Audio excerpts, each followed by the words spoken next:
Captain Lee Dongwu yawned as he stared at the star charts on his screen. The coffee in his cup had gone cold hours ago, but he drank it anyway.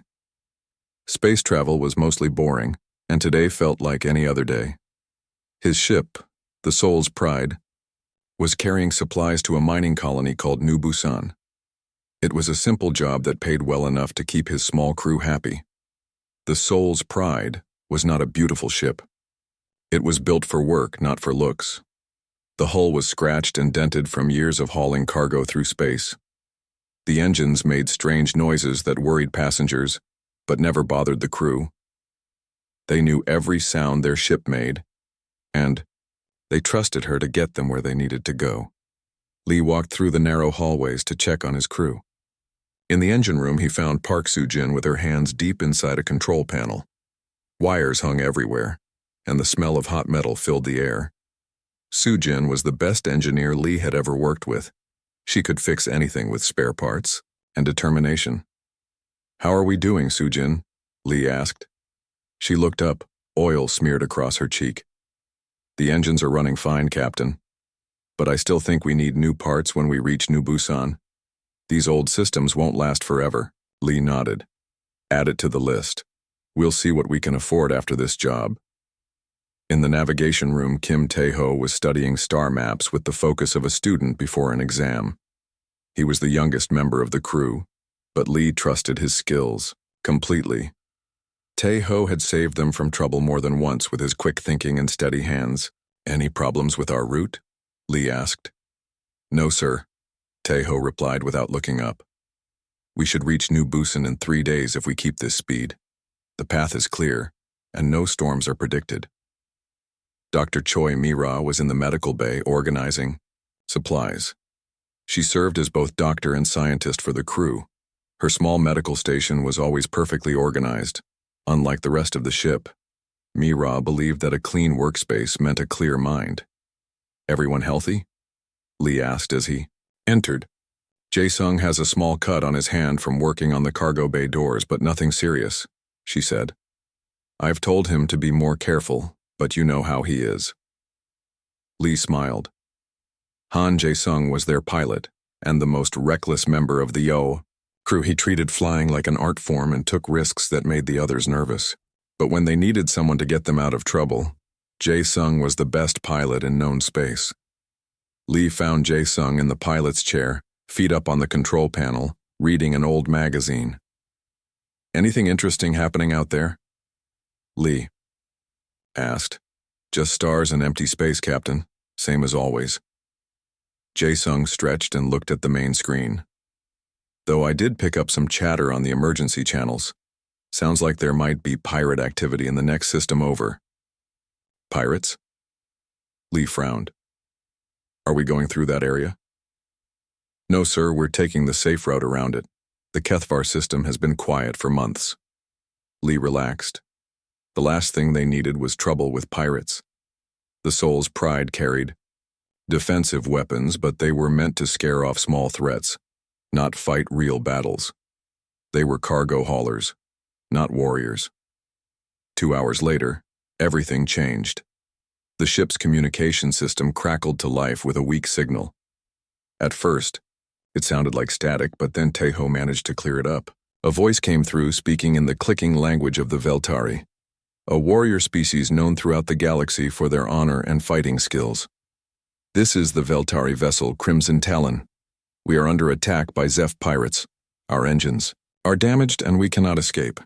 Any ship receiving this message, please send help. We have wounded aboard." The crew gathered on the bridge as the message repeated. Lee stared at the communication screen, his mind racing. The Veltari were proud people who rarely asked for help. If they were sending a distress call, their situation must be desperate. "Can we trace the signal?" Lee asked. Tae-ho worked at his controls. "Yes, sir. It's coming from the edge of the HFY system, about 6 hours away at full speed." 6 hours? Soo-jin shook her head. "Captain, by the time we get there, the fight will be over. Either the Veltari will have won or—" She didn't need to finish. Everyone knew what happened to ships that lost fights with Zeph pirates. The Zeph were known for their cruelty and their habit of taking no prisoners. What are our options? Lee asked. Mira spoke first. We could report the distress call to the nearest military base. They might be able to send help. The nearest base is 12 hours away, Taeho said quietly. Too far. Jae-sung stood up from his chair. Captain, I know what you're thinking. And I have to say it's crazy. We're not fighters. We carry mining equipment and food supplies. Our weapons are designed to scare off raiders, not fight real pirates. Lee knew Jae-sung was right. The smart thing to do was to stay away from the fight. They had no business getting involved in a battle between Veltari warriors and Zeph pirates. Both species had technology far beyond anything humans possessed. The Soul's Pride would just be another target for the pirates to destroy. But as Lee listened to the distress call repeat again and again, he thought about the wounded beings on that ship. Someone was dying while he stood here making calculations about safety and profit. His father had taught him that a person's character was revealed in moments like this, when doing the right thing meant taking risks. Sujin, what kind of weapons do we have? Lee asked. The engineer looked surprised. Captain, you're not seriously thinking. Just answer the question. Sujin sighed. We have 2 laser cannons designed for asteroid mining. They're powerful, but they're not meant for ship-to-ship combat. We also have about 50 mining charges that we're supposed to deliver to New Busan. And our cargo manipulator arms could probably be used as weapons if we got close enough. How fast can we get to that distress signal?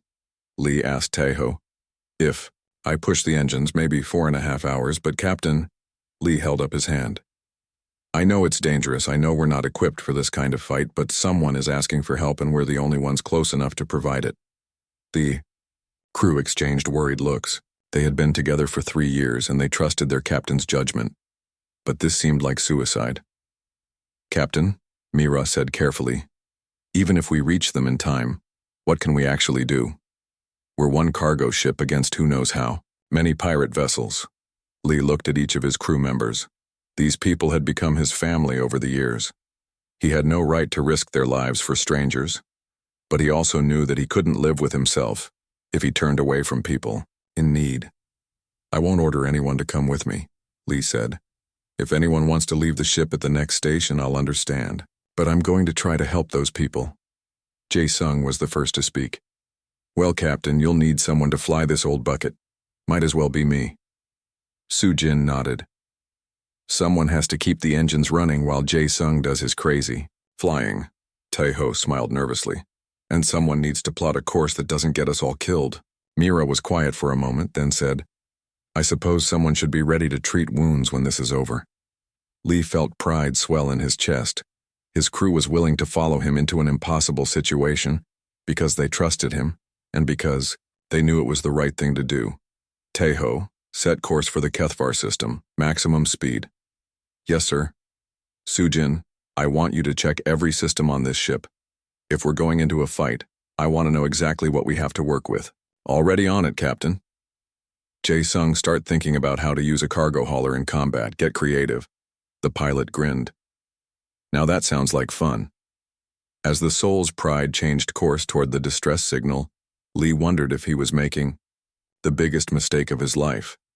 They were heading toward a battle they couldn't win, with weapons they didn't understand, against enemies they had never faced. But as he listened to the Veltari distress call one more time, Lee knew he had made the only choice he could live with. Sometimes being human meant doing the impossible even when it seemed hopeless. 4 hours and 37 minutes later, the Soul's Pride dropped out of faster-than-light travel at the edge of the Kethvar system. What they saw on their screens made everyone's heart sink. The Veltari ship Crimson Talon hung in space like a wounded animal. Smoke poured from holes in its hull, and its elegant design was ruined by blast marks and twisted metal. Around it, 5 sleek Zeph pirate ships moved like sharks circling their prey. The pirates were taking their time, enjoying the hunt. Mother of stars, Jae-sung whispered as he stared at the main screen. Look at the size of those ships. The Zeph vessels were built for speed and killing. Their hulls were black as space, covered with weapon ports and sensor arrays. Each one was twice the size of the Soul's Pride and designed by a species that had spent centuries perfecting the art of piracy. Captain, Taeho said, his voice shaking slightly. I'm reading massive weapon signatures from those ships. They have enough firepower to destroy a small moon. Lee studied the tactical display. The Crimson Talon was still alive, but barely fighting back. Its weapons fired occasionally, but the shots were weak and poorly aimed. The proud Veltari warriors were losing badly. "Can we scan for life signs?" Lee asked. Mira worked at her medical sensors. "I'm detecting Veltari life signs aboard the Crimson Talon, but the readings are weak. They have wounded, just like their message said." Sujin shook her head as she looked at the enemy ships. "Captain, those pirates have enough weapons to turn us into space dust in seconds. Our mining lasers won't even scratch their shields." Lee knew she was right. This was not a fair fight. It was barely even a fight at all. The Soul's Pride was a cargo ship trying to face warships, but the alternative was watching the Veltari die while they ran away to safety. "Sujin, tell me exactly what we have to work with," Lee said. The engineer pulled up a list on her screen. 2 asteroid mining lasers. They're powerful enough to cut through rock, but ship armor is different. 50 mining charges that we were supposed to deliver to New Busan. They're designed to blow up rocks in mining operations.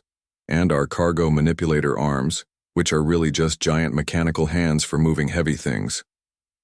"What about our shields?" Jae-sung asked. "We have basic deflector shields meant to protect us from space debris and small asteroids.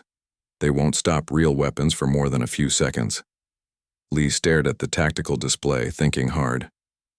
They had industrial equipment going up against military weapons. It should be impossible, but maybe that was exactly what they needed. "Jae-sung, can you get us close to those pirate ships without them noticing us right away?" The pilot studied his navigation screens. "Maybe. There's a small asteroid field between us and them. I could use it for cover, make them think we're just another rock floating in space, but once they scan us properly, they'll know we're a ship.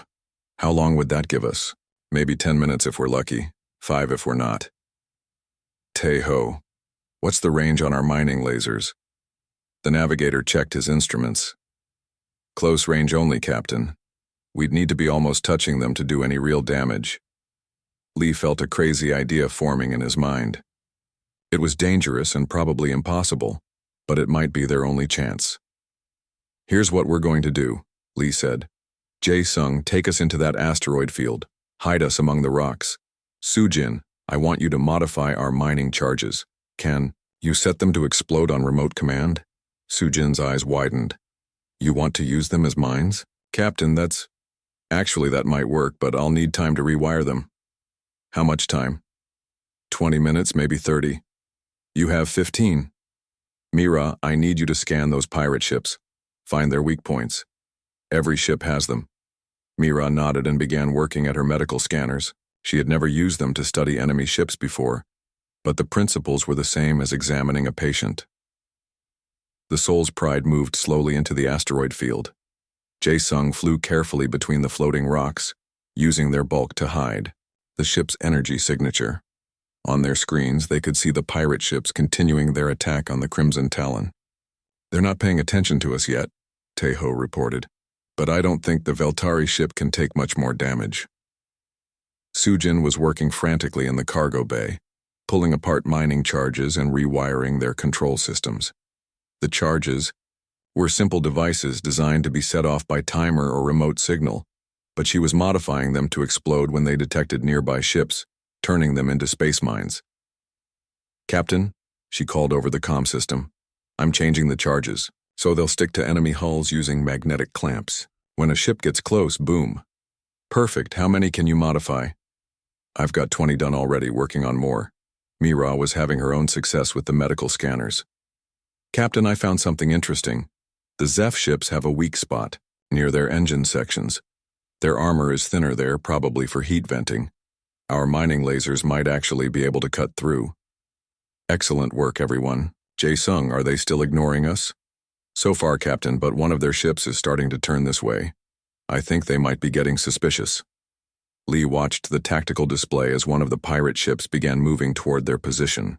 It was smaller than the others, probably a scout ship sent to investigate the asteroid field. "This is it," Lee said. "Everyone ready?" "Mining charges ready to deploy, Captain," Sujin reported. Weak points identified and targeting systems updated, Mira said. Navigation standing by for evasive maneuvers, Taiho confirmed. Engines at TU, full power and ready to move, Jae-sung added. The scout ship was getting closer, its sensors sweeping the asteroid field. Lee knew they only had one chance to surprise the pirates. Once the fighting started, their only advantages would be surprise and creativity. Deploy the mining charges, Lee ordered. Scatter them around the asteroid field like invisible mines. Soo-jin launched the modified charges from the cargo bay. They drifted silently between the asteroids, their magnetic clamps ready to attach to any ship that came too close.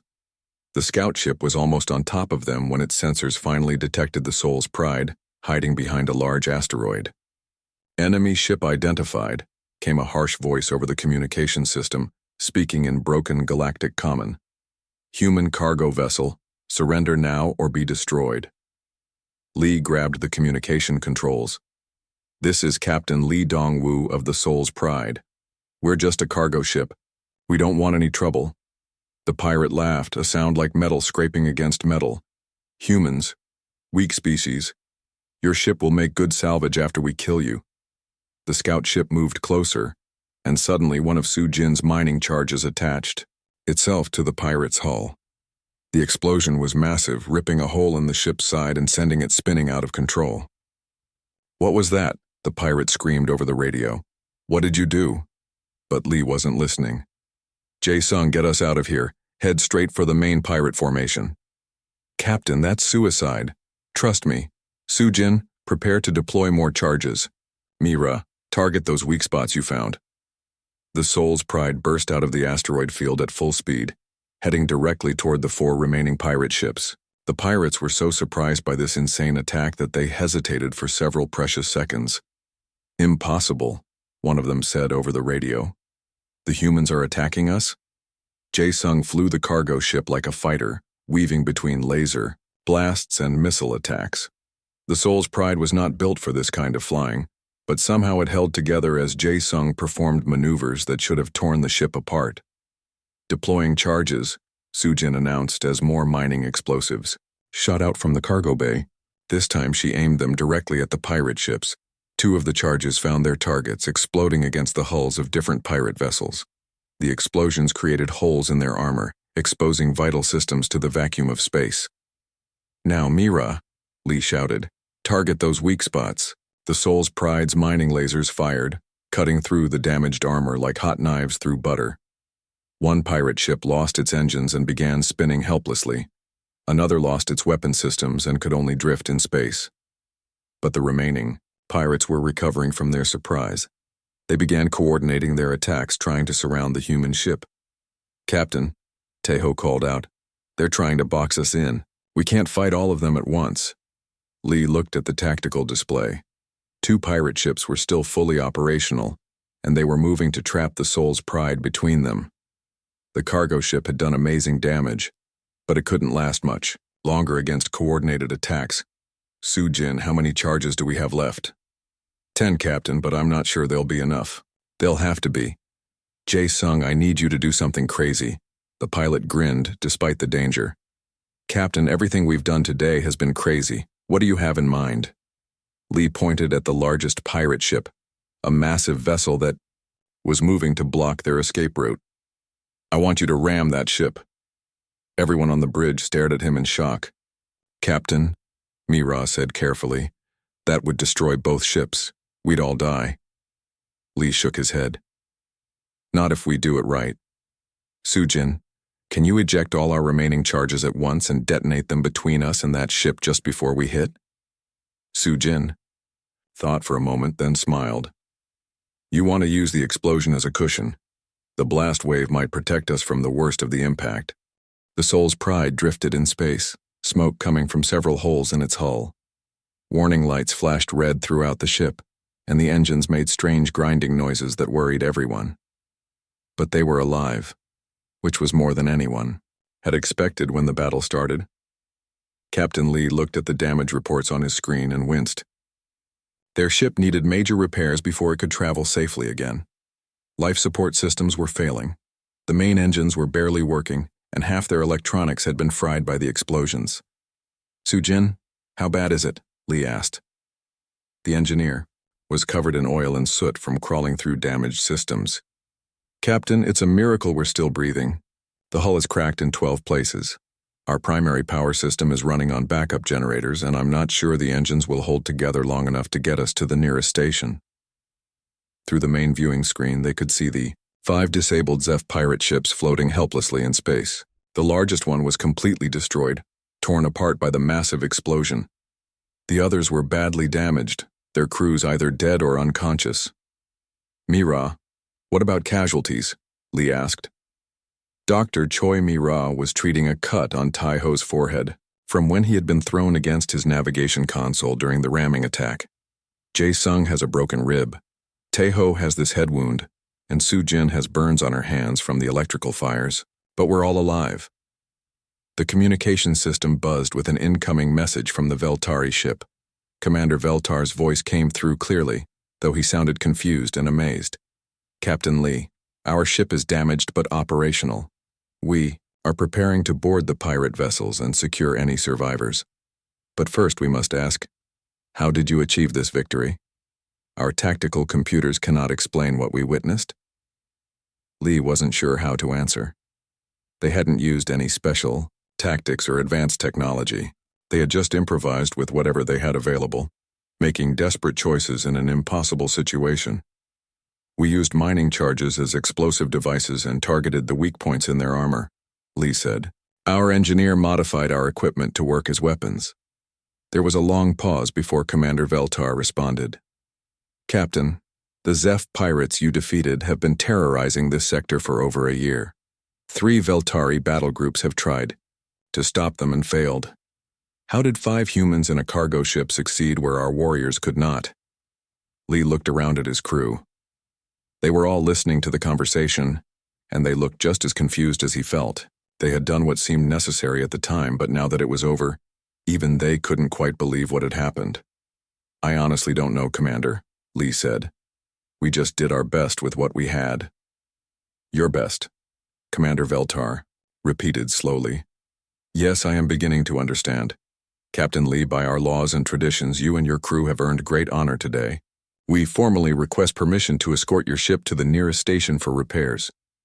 "That would be very helpful, Commander. Thank you." As the Veltari began boarding the pirate ships to capture survivors, Jae-sung limped over to the captain's chair holding his injured ribs. "Captain," he said quietly, "I've been thinking about what just happened. We shouldn't have won that fight. Those pirates had better ships, better weapons, and more experience. By every logical measure, we should be dead right now." Tai-Ho nodded, touching the bandage on his head. "The numbers don't make sense. 5 ships against 1 should be an easy victory for them." Soo-jin sat down heavily in a nearby chair, exhaustion showing on her face. "But we didn't fight like they expected us to. We used cargo equipment as weapons. We turned mining charges into bombs. We attacked when we should have run away." Mira was cleaning her medical instruments, but she was listening to the conversation. "Maybe that's why we won. We didn't follow any military rules because we don't know any military rules." Lee thought about what his crew was saying. They were right. Everything they had done in the battle went against normal military thinking. They had improvised, taken crazy risks, and used their equipment in ways it was never designed for. The communication system activated again. This time, it wasn't Commander Veltar speaking. It was a different voice, speaking in the musical language of the melody, a species known for their psychic abilities and peaceful nature. "Human vessel Soul's Pride, this is the research ship Gentle Current. We have been monitoring the battle from a safe distance. What we observed was remarkable. We request permission to approach and document this encounter for our historical records." "More witnesses," Jae-sung muttered. "Great." Lee accepted the melody request, and soon their ship appeared on the main screen. It was a beautiful vessel, all smooth curves and glowing panels, designed for exploration rather than fighting. A few hours later, representatives from both alien ships came aboard the Soul's Pride. Commander Veltar was a tall, imposing figure, with 4 arms and skin that looked like polished metal. His honor guards carried weapons that probably cost more than the soul's pride itself. The Melody representative was completely different. She was small and graceful, with large eyes that seemed to glow with inner light. Her name was Song of Stars, and she spoke in a voice like wind chimes. "Captain Lee," Commander Veltar said as he examined the damaged bridge, "we have completed our capture of the pirate vessels. All 5 ships are now under our control and their crews are in custody. This represents the greatest victory against Zeph pirates in our recorded history." Song of Stars was studying the crew with intense interest. "Fascinating. Your emotional patterns during the battle were unlike anything we have seen before. You felt fear, yes, but also determination and creativity. You approached the problem as engineers rather than warriors." "Because we are engineers," Sujin said. "Well, mostly. I mean, none of us have military training." The Melody's eyes widened. "You have no combat experience? Then how did you develop such effective tactics?" "We didn't develop tactics," Lee said. "We just tried to solve problems as they came up. Our mining charges needed to become bombs, so Sujin figured out how to make that happen. We needed to hit weak spots, so Mira found them with medical scanners. We needed to ram a ship without dying, so we used an explosion as a cushion." Commander Veltar and Song of Stars exchanged glances. It was clear that both aliens were having trouble understanding what they were hearing. "You improvised everything?" Commander Veltar asked. "In the middle of combat?" "We had to," Tejo said. "We didn't have time to plan anything. The pirates were shooting at us and we had to react quickly." Song of Stars was taking notes on a device that looked like it was made of crystal and light. "This is unprecedented. Most species develop military doctrines over centuries of warfare. But you created entirely new tactics in a matter of hours." "Because we didn't know the old tactics," Jae-sung said with a laugh that made him wince from his broken rib. "We didn't know what was supposed to be impossible." Commander Veltar was quiet for a long moment, thinking. Finally, he spoke in a voice full of respect. "Captain Lee, by Veltari law, you and your crew have proven yourselves as warriors of the highest honor. We name you Battle Kin, a title reserved for those who have shown courage and skill in combat. This honor has never been given to humans before." Lee felt embarrassed by the praise. "Commander, we're not warriors. We're just cargo haulers who got lucky." "Luck?" Commander Veltar's 4 arms gestured at the disabled pirate ships visible through the window. "Captain, you defeated 5 warships with a cargo vessel. You saved our lives when we could not save ourselves. You captured pirates who have evaded our military for months. This was not luck. This was something new." Song of Stars looked up from her notes. "Captain, do you understand what you have accomplished? The story of this battle will spread throughout the galaxy. Other species will want to know how humans fight, how they think, how they solve impossible problems. But we don't want to fight," Mira said. "We just wanted to help people who were in trouble. That may be the most remarkable thing of all," Song of Stars replied. "You risked your lives for strangers using methods no one had ever tried before. In our culture, we would call this a defining moment." Over the next few hours, more ships began arriving in the Kethvar system. Word of the battle was spreading through subspace communications, and various species were sending ships to see the aftermath for themselves. A Corvan science vessel arrived to study the battle site. The Corvan were known for their logical minds and precise thinking. They couldn't understand how such chaotic tactics had succeeded against superior forces. A Hutari trade ship came to investigate potential business opportunities. The Hutari were merchants who saw profit in everything. They immediately began calculating how much money could be made by selling human combat techniques to other species. Even a Thrakari military observer arrived, though the Thrakari rarely showed interest in other species' affairs. They were an ancient warrior race who had conquered half the galaxy before deciding that warfare was beneath them. Each new arrival brought more questions for Lee and his crew. How had they developed their tactics? What training did humans receive? Were there more ships like the Soul's Pride? Could these techniques be taught to other species? Lee tried to explain that there were no special techniques or training programs. 3 weeks had passed since the battle at Kethvar, and Captain Lee Dongwoo was beginning to understand that his life would never be normal again.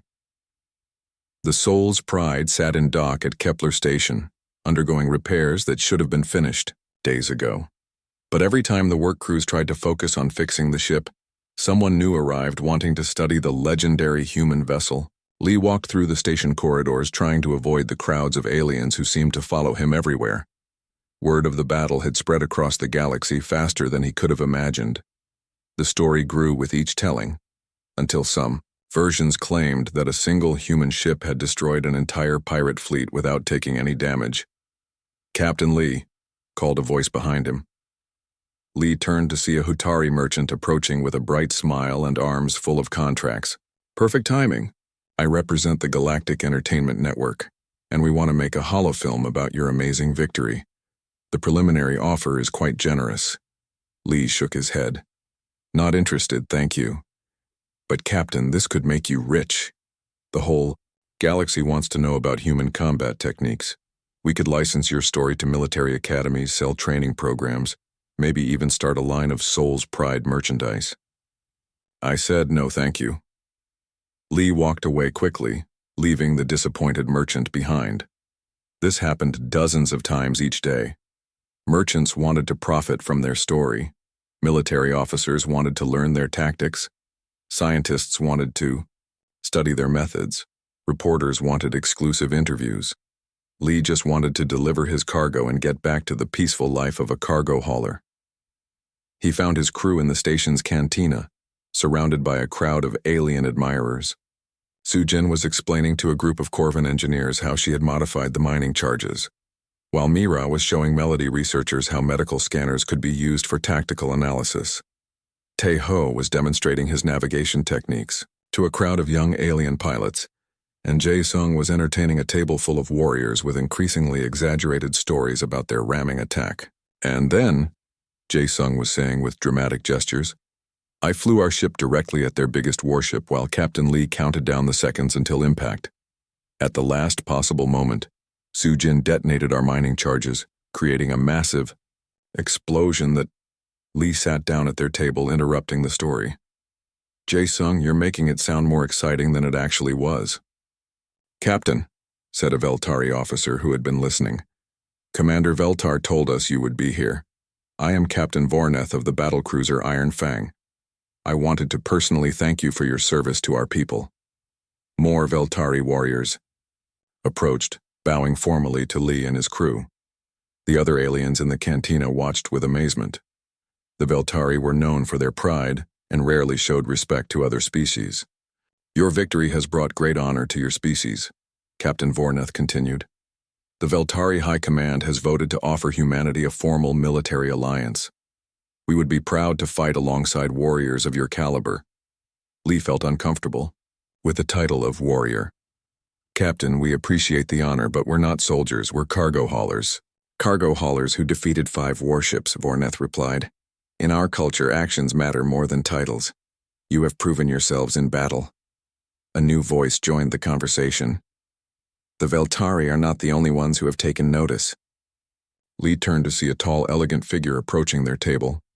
It was Ambassador Sil Thara of the Galactic Council, one of the most powerful political figures in known space. The cantina went quiet as every alien recognized the ambassador.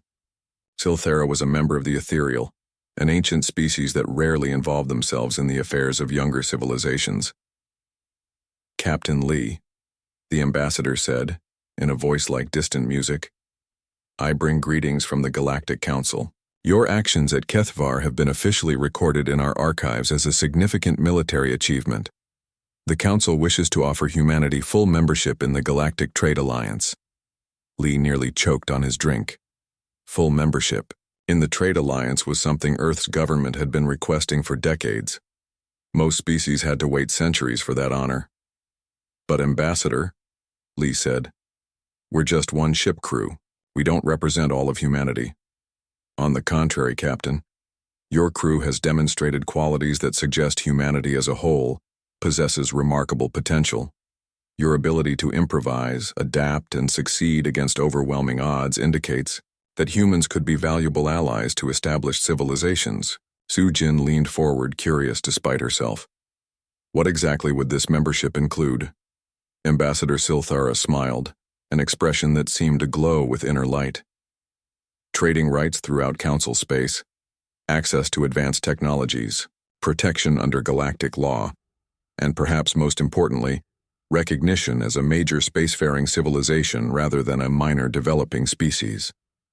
The implications hit Lee like a physical blow. Earth's economy depended heavily on trade with alien species, but humans were currently limited to dealing with only a few systems.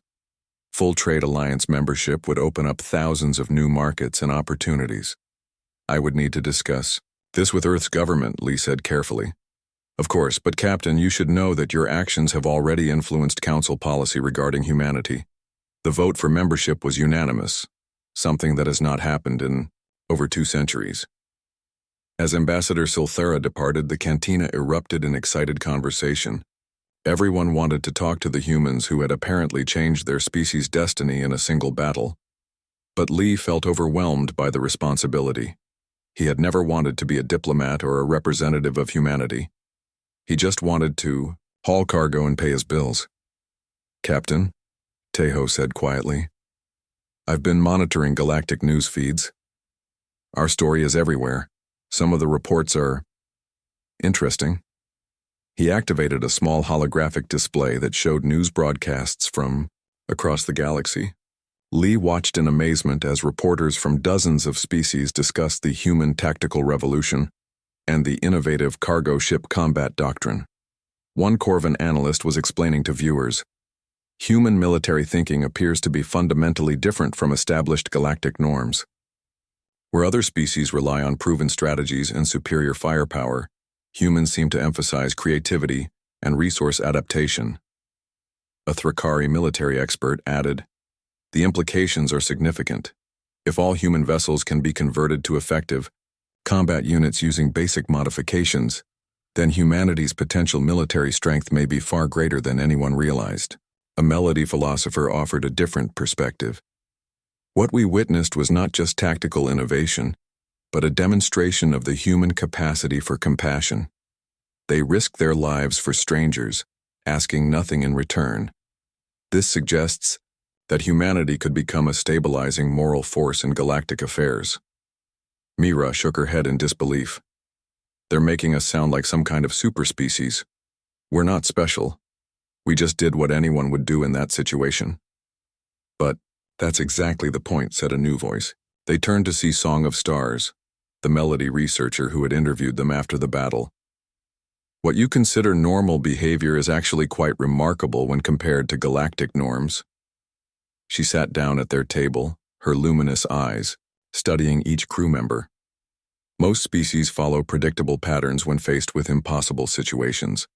They either flee to safety or fight according to established doctrine. But humans do something different. You assess available resources, ignore conventional limitations, and create entirely new solutions. Jae-sung laughed, though it still hurt, his healing ribs. You make it sound like we have some kind of magical power. We just used what we had. Yes, Song of Stars said seriously. And that is the magical power. Other species think in terms of categories. This is a weapon, this is a tool, this is a defensive system. But humans see everything as a potential resource for solving problems. Over the following days, more delegations arrived at Kepler Station. The Corvan wanted to establish research partnerships to study human problem-solving methods. The Hutari offered lucrative contracts for human crews to provide innovative solutions to various challenges. Even the mysterious ancients, who rarely acknowledged younger species, sent a representative to observe the humans. Lee found himself attending meetings with aliens who wielded more political power than Earth's entire government. They all wanted to understand how humanity had achieved such an unlikely victory and what it meant for the future of galactic civilization. But the most significant meeting came when Commander Veltar arrived with news that would change everything. Captain Lee, the Veltari commander announced, I bring word from our homeworld. The Veltari High Council has declared you and your crew to be battle kin of the highest order. As such, You are entitled to call upon Veltari military support whenever needed. That's very generous, Commander, but furthermore, Veltar continued, our intelligence networks have been analyzing the tactical innovations you employed. We believe these techniques could be adapted for use by our own military forces.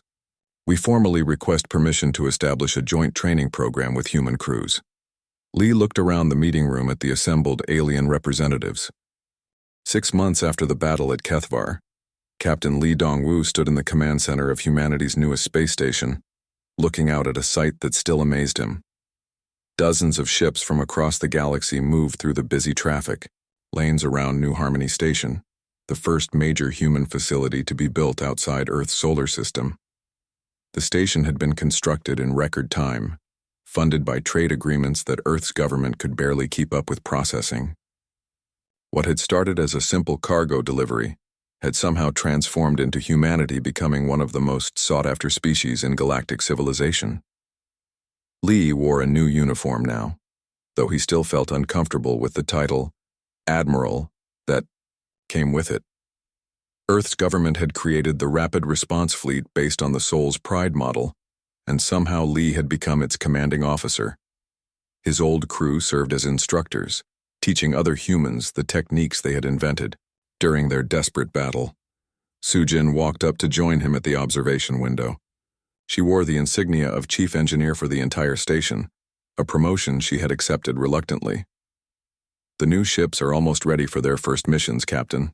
I mean, Admiral. Sorry, I still can't get used to the new ranks. Neither, can I? Lee admitted. Sometimes I wake up thinking this is all a strange dream. Through the window, they could see the latest additions to humanity's growing fleet. The ships looked like advanced versions of cargo haulers, but Sujin had modified them with the lessons learned from their famous battle. Each vessel carried mining charges that could serve as weapons, medical scanners adapted for tactical use, and cargo manipulators designed for both peaceful and combat operations. How many requests for human assistance did we receive this week?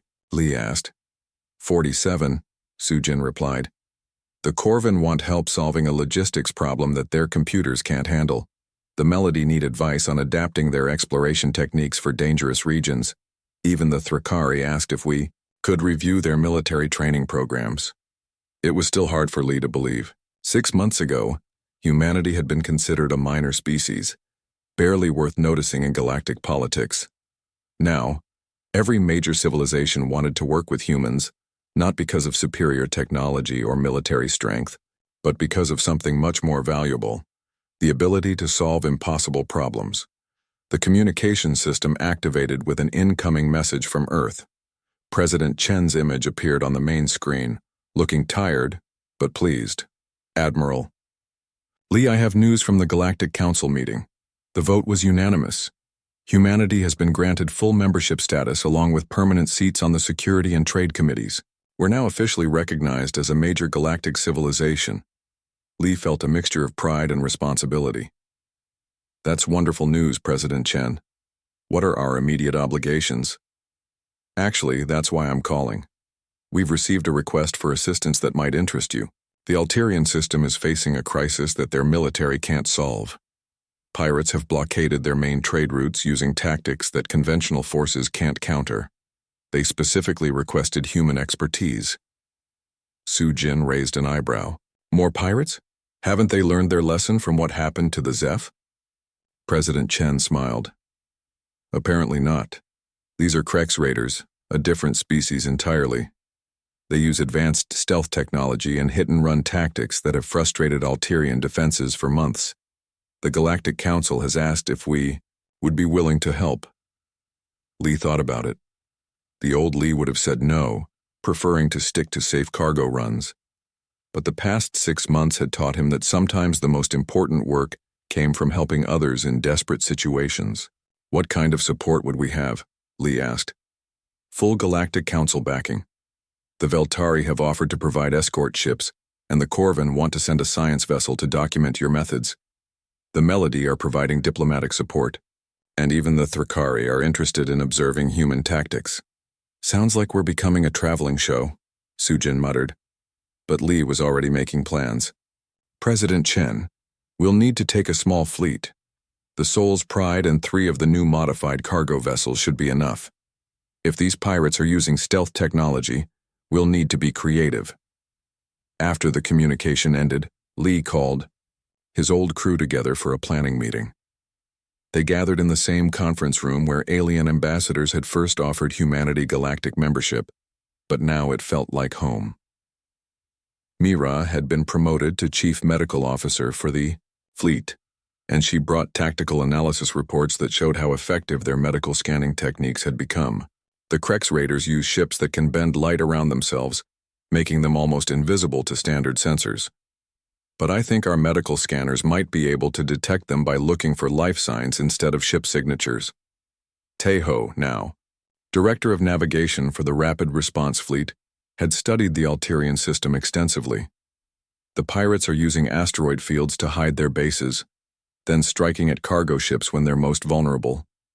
Traditional military thinking says you need superior numbers to clear them out, but maybe we can use their own tactics against them. Jae Sung had become flight training commander for the new human pilots, teaching them the unconventional flying techniques he had developed during their famous battle. Admiral, I've been thinking about this stealth problem. If we can't see them coming, maybe we should make them come to us. Li listened to his crew discuss ideas and strategies, and he realized something important had changed. 6 months ago, they had been improvising desperately to survive an unexpected battle. Now they were planning deliberately to solve problems that others couldn't handle. They had become exactly what the galaxy thought they were: innovative problem solvers who could find solutions where traditional methods failed. 2 weeks later, the small human fleet arrived in the Alterian system to find a situation that was even worse than reported. The Krex Raiders had effectively shut down all trade in the region, causing food shortages and economic collapse on several worlds. The Alterian military was demoralized and desperate, but Li and his crew had spent the journey developing a plan that would have seemed crazy to conventional military thinking. Instead of hunting the invisible raiders, they were going to make the raiders hunt them. Using Sujin's modifications, they disguised their warships as helpless cargo vessels and loaded them with what appeared to be valuable trade goods. Then, they sent them out along the main shipping routes, acting like easy targets for pirate attacks. When the Krex Raiders took the bait and attacked, they discovered that their helpless cargo ships were actually heavily armed and ready for battle. Mira's modified medical scanners could track the raiders even through their stealth fields, while Jae Sung's pilots used unpredictable flying patterns that confused the pirates' targeting systems. The battle lasted 3 days and ended with the complete destruction of the raider fleet. Not a single Krex ship escaped, and their secret bases were captured intact. The Alterian system was free, and once again, humans had accomplished something that conventional military wisdom said was impossible. But this time, Li realized it hadn't been an accident. They had deliberately used human creativity and adaptability to solve a problem that had stumped other species. They had proven that their victory at Kethvar wasn't just luck or desperation. As news of the Alterian victory spread across the galaxy, more requests for human assistance poured in. Species that had never acknowledged humanity's existence now competed to hire human problem solvers for their most challenging crises. Earth's shipyards worked around the clock to build more vessels, based on the Soul's Pride design. Human crews trained in techniques that combined cargo handling, mining operations, medical procedures, and combat tactics into something entirely new. The galaxy had discovered that humans didn't just think outside the box. They could redesign the box entirely when necessary. Standing on the bridge of the Soul's Pride as they prepared for their next mission, Li reflected on how much had changed. His ship had been upgraded with the latest technology, but it still looked and felt like a cargo hauler. The crew wore military uniforms now, but they still approached problems like engineers and merchants rather than warriors. Admiral Teho called from his navigation station. "We're receiving a priority message from the Galactic Council. They're asking if we can assist with a situation in the Outer Rim territories. Apparently, there's a crisis that none of the major powers know how to handle." Li smiled. 6 months ago, that kind of message would have terrified him. Now it sounded like an interesting challenge. What kind of crisis, he asked. Something about alien artifacts that are affecting local space-time, making faster-than-light travel impossible in entire sectors. The scientists are baffled, and the military can't solve a problem they don't understand. Sujin laughed from her engineering station. Space-time distortions caused by alien artifacts? That sounds right up our alley. We've never dealt with anything like that before, so we won't know what's supposed to be impossible. Set course for the outer rim, Lee ordered. Let's go see what humanity can do with impossible alien technology. As the Soul's Pride and its escort ships jumped to faster-than-light speed,